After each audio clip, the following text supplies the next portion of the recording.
Nu, e imposibil. Să spargi balonul roșu fără să spargi balonul transparent. Ăsta să rămână intact cu aerul în el, da? Da. Te bagi? Uite, îți dau cupa asta. Nu mai aveam ce să-ți dau, ți-am dat bani, ți-am dat ce ți-am mai dat vacanță în Dubai de-a lungul timpului. O să avem nevoie de un sponsor să facem pe produsele sponsorului.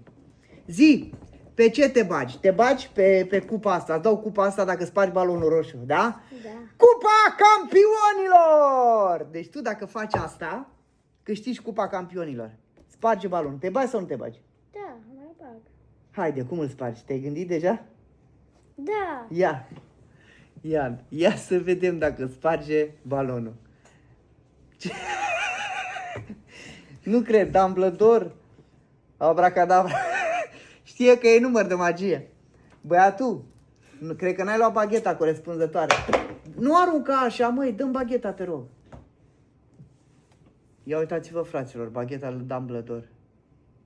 Mamă, cum arată, e originală, din Londra. În fine, dăm să pun bagheta la loc. Haide, zi, te bagi? Haide, mă, odată. Deci să spar balonul roșu.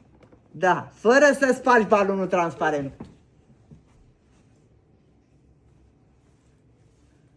Ce faci, mă? Gătești baloane?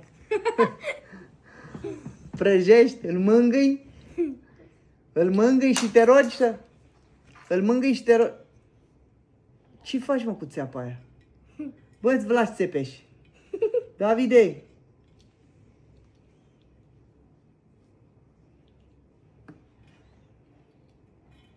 Mami a dat ulei pe asta. Iartă-ne. Și încă mai dă. David, ești sigur? Am mai văzut numărul ăsta. David, de ești sigur? What? A intrat țeapa în interior? Nu cred. Bă, stai, bă, să nu spargi pe ăsta transparent, băi, Davide. What? Nu cred. Nu cred așa ceva. Doamnelor și domnilor, nu mă gândeam, cupa campionilor merge către David.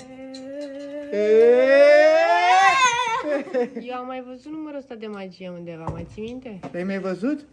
La David Copperfield. Da. Da, David Copperfield îl spărgea fără să bage ceva, Ce înțelegi? contează? Deci uite-mă cum a făcut. A băgat bățul pe aici, pe unde e mai